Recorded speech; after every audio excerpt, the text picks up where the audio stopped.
chance nga makabinuang ta, pero if musulod ta sa relasyon kaya sa Ginoo, wala gyud chance nga dili nga atong pabinuangan ang Ginoo, no? Kaya nakabasa pud ko sa versikulo, nakalimutan ko lang asa to, kaya nabasahan na to nako sa akong feed nga God is jealous, no? Ang Ginoo siluso sa iyang mga katawhan, no? Muna nga kung ikaw dako kay kag time nga gi-invest sa worldly, kung sila sila Ginoo na, kay ang Ginoo nangayo ra sa imong pila ka oras pero dili gani nimo mahatag, no? Dili gani nimo matukman ang mga tubo niya. Muna nga ato yung ikinabuhi isip pa Kristohanan nga dapat atong ibutang sa itong una-una nga giserva na to si Lord nga dili sa tiyaw-tiyaw nga pag-serve, no? Muna nga kung na-feel mo ninyo nga tiyaw-tiyaw ra ang pag-serve sa Ginoo, no? Undangan gid na ninyo pinili na maayo, no? Muna nga kung mga lagad ta sa Ginoo ato gyud suhon nga atong una-unaon nga walay any kana bitang o walay babag kana bitang wala kay gihulat nga kapalit.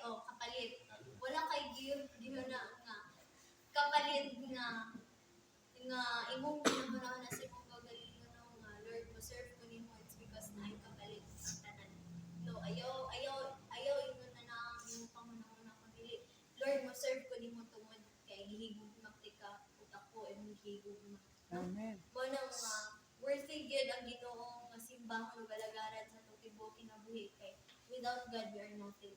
Mo yun ang atong isip pa ng reminders in everyday sa atong kinabuhi nga without God we are nothing.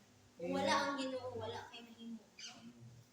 Mo na ang i-partner sa imong kinabuhi ang Ginoo, ayaw i-partner tong mga tawo nga dili magtotoo, no?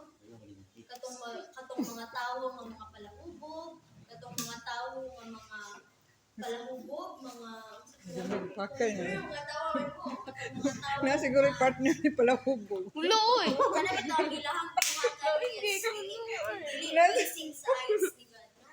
Dapat nga atong ihilayo ang atong kinabuhi sa mga tawo nga inana, no? Atong ihilayo ang atong kinabuhi sa mga dili maayo nga buhat, no?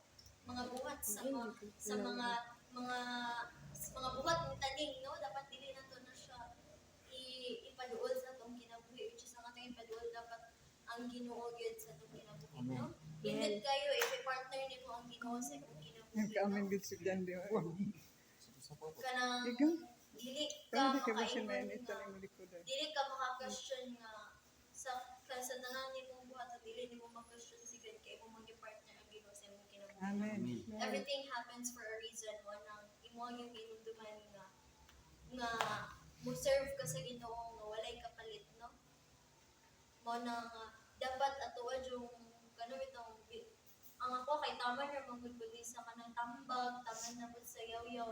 Na gyud na sa inyong kaugalingon kung unsaon ninyo pag-apply. Amen. Kung inyo bang tumanon or dili kay Tumano ang Joseph. kita mong tanan kay naaman tay kaugalingon. Tumanan. Kitang tanan na ay kaugalingon nga desisyon sa itong kinabuhi.